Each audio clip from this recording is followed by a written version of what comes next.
السلام عليكم، كي دايرين؟ لاباس عليكم؟ نتمنى ان شاء الله تكونوا كلكم بخير وعلى خير. مرحبا بكم معايا في فيديو جديد، وصفه جديده، ورمضان مبارك كريم على الجميع.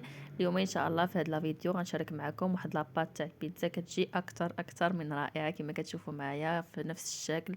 كتجي رقيقه، واهم حاجه انها بنينه.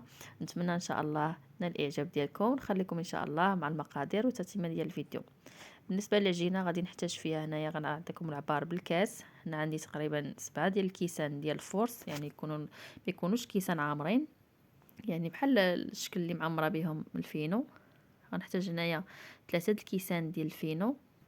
المهم انا ان شاء الله هنا غنعطيكم العبار بالكاس ديال العنبه، يعني غنعطيكم العبار ديال النواشف، وغنعطيكم العبار حتى ديال الماء باش تجيكم العجينه هي هذيك. بالنسبه هنا غنحتاج واحد 2 معالق ديال نيدو، معلقه صغيره ديال الملح، معلقه صغيره ديال البودره ديال الثومه، راس معلقه ديال البصار، ومعلقه ديال السكر، ومعلقه كبيره ديال الزعتر، اولا ديروا الزعتر وزعيتها. المهم انا درت انا غير الزعتر. غادي نحتاج واحد ساشي ديال الخماره ديال الحلوه. صافي انا غادي نزيد معلقه ديال الخميره حبيبات، معلقه كبيره. اللي ما عندوش هنايا الخميره حبيبات يستعمل الخميره المعجونه، نفس النتيجه. صافي انا غنزيد هنايا كاس ديال الزيت. هنايا عندي خليط بين زيت العود وزيت العاديه. هنا بالنسبه للسوائل غادي نستعمل هنايا 2 كيسان ديال الحليب مع 3 الكيسان ديال الماء. هنا في الاول غادي نضيف هنايا 2 كيسان ديال الحليب اللي كيكون دافي، وغادي نضيف كاس ديال الماء حتى هو دافي. صافي وغادي نديرها كما تشوفوا معايا، غنديرها تعجن، وغادي نبقى نزيد الكميه ديال الماء يعني بالتدريج. كما كتشوفوا معايا انا زدت الكاس الاول ديال الماء. صافي انا غنديرها تبدا كتعجن. صافي وغنخليها كل مره غنزيد الكاس الرابع ديال الماء، وصافي والخامس. المهم هاد الكميه ديال الماء، المهم الكميه ديال السوائل بالمجموع 5 ديال الكيسان. 5 ديال الكيسان كيجي مع العبار ديال 7 الكيسان ديال الفورس و3 الكيسان ديال الفينو. يعني العبار هو هذاك، ما كنزيد ما كنقص. العجينه كتجي ناجحه، وحتى ملي كنبغي نسرحها ما كتلصقش ليا في سطح العمل. ملي كنبغي نقطعها ما كتلصقش ليا العجينه في الطابع، ما كديفورماش. يعني ما كنقطعها ما كديفورماش، ملي كنديرها في الطيب ما كتقلش، يعني كيبقى الحجم ديالها هو هذاك. وكتجي لاباط كتجي مقرمشه، كتجي زوينه بزاف بزاف. نتمنى ان شاء الله تجربوها وغادي تعجبكم. انا دابا هي المعتمده عندي صراحه. درت وحده في الاول ديال رمضان، تبارك الله ما شاء الله، دابا راه كملات ليا. ودابا غندير معكم هذه، قلت علاش لا ما نصورهاش حتى نتوما تاخذوا فكره. ونتمنى ان شاء الله اللي جربتها تخلي ليا في التعاليق واش نجحت معها ان شاء الله يا ربي. صافي انا غنزيد الكميه ديال الماء اللي بقات. وهنا بالنسبه اللي ما عندوش العجينه ماشي ضروريه، تقدروا تعجنوا غير بايديكم. المهم هي ما كتحتاج لك بزاف، غير تجمع صافي وتخليوها تخمر. هنا من بعد ما تجمعت العجينه كما كتشوفوا معايا القوام ديالها كيفاش داير، يعني ما كتكونش خفيفه العجينه، كتكون تقريبا بحال العجينه ديال المسمن. صافي انا غنغطيها وغادي نخليها تختمر حتى يتضاعف الحجم ديالها، ونرجع معكم ان شاء الله.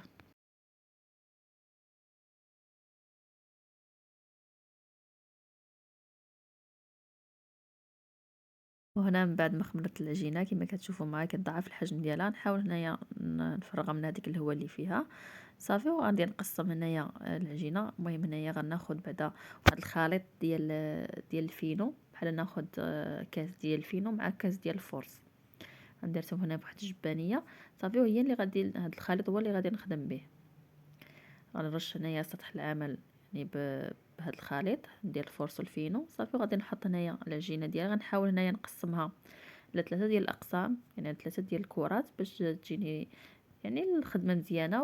ومن منين نسرح العجينه ما تجينيش كبيره بزاف، تقدروا ديروها حتى على 4 على حسب نتوما البلاصه اللي غتخدموا فيها. صافي هنايا غادي نحاول نجمعها وغادي نقسمها على 3.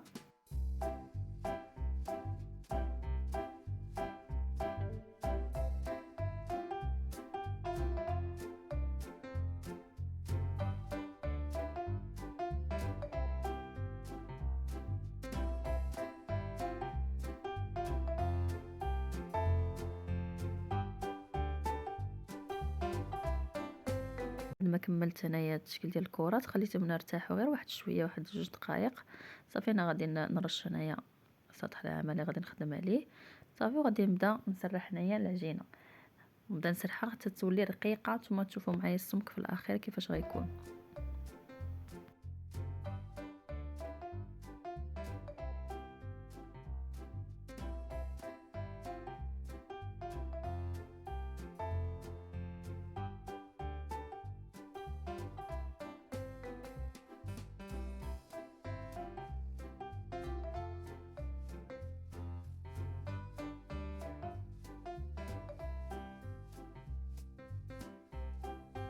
وهنا من بعد ما سرحت العجينه كما كتشوفوا معايا، نتوما غتشوفوا السمك ديال العجينه كيكون رقيق.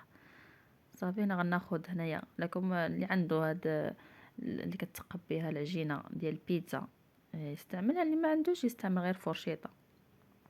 كما كتشوفوا نثقب بها مزيان العجينه.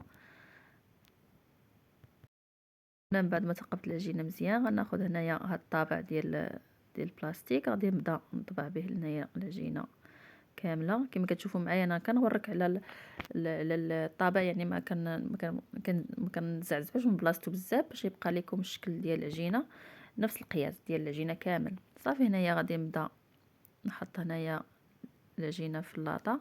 كما كتشوفوا معايا العجينه يعني ما كتعذبكمش في الخدمه.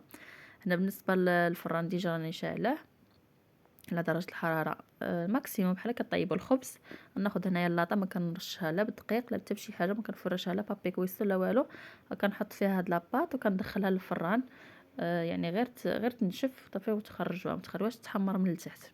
نكمل هنايا كنحط هنايا هاد لاباط في اللاطه وصافي. وغادي نجمع بالنسبه للعجينه اللي غادي تجيت لكم، غير جمعوها وخليوها، ما تدلكوهاش، غير جمعوها وخليوها. صافي هنا غادي نكمل. هنا اللاطه الاولى راه دخلتها للفران، يعني شاعله عليه من الفوق ومن التحت لدرجه الحراره يعني ماكسيموم. شوفوا نتوما الفران ديالكم بحال غطيبوا الخبز.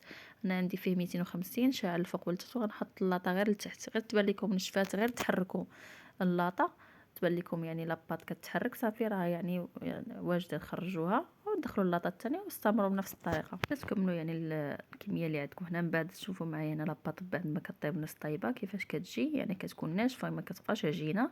صافي انا غنحتفظ بها في واحد الصينيه، يعني غنحط وحده فوق وحده وهي مازال يعني ان لاباط راه مازال سخونه. وغادي ندير واحد الزيت ونغطيها، يعني اللي طابت غنغطيها ما تخليوهاش يعني ريانه.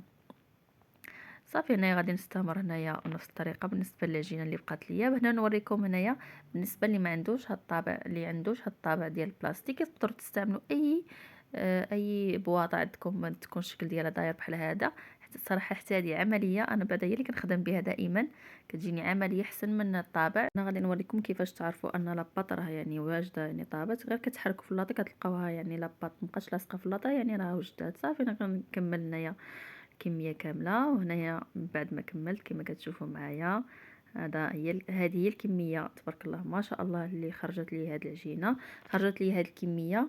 وبالنسبه دابا كل الكرات اللي شكلت، كل كره البقايا اللي كيبقاو لي انا ما كنرجعش نعاودهم، كنديرهم بيتزات دايرين كبار تبارك الله ما شاء الله. كما كتشوفوا معايا كتجي البيتزا ناجحه. تحتفظوا بها بمجمد. احتاجيتوها غادي تلقاوها واجده عندكم كشعراضه الوليدات. بالنسبه للوليدات كالكوتي صراحه كينفعوا بزاف بزاف. صافي هنايا بالنسبه لي غادي ناخذ هنايا اما تستعملوا هنا بلاستيكات صغار اولا تستعملوا بواطه تجمعوا فيها ولا السلوفان بحال الطريقه اللي غندير انا غندير كل 10 ديال الحبات كل 10 ديال الحبات غنجمعهم مع بعضياتهم صافي. وغادي ندير ليهم السلوفان وغادي نحتفظ بهم. هنا بالنسبه لهاد العجينه ما شاء الله راه انا حسبت يعني شحال من حبه خرجت ليا ما شاء الله تبارك الله. كل عجينه كتخرج ما شاء الله حتى ل 80 حبه ديال البيتزا اللي درتهم كلهم صغار ما شاء الله، يعني واحد الكميه كثيره. وبالنسبه اللي بغى يجرب هاد العجينه ويدير غير نصف الكميه يديرها. وهادو الكبار اللي قلت لكم كما كتشوفوا معايا بقاو لي يعني 3 كما كتشوفوا معايا ما شاء الله تما كيجيو زوينين. صافي تما بنفس الطريقه غادي نغلفهم بالسلوفان وغادي ندخلهم حتى هما للمجمد كما كتشوفوا معايا. يعني هذا القياس حتى هو زوينه كيا ديروه. صافي هنايا وصلنا لنهايه ديال الفيديو، نتمنى ان شاء الله يكون مفيده لكم وشكرا لكم على المتابعه. ونتلاقاو ان شاء الله فيديو جديد ووصفه جديده. بسلام عليكم.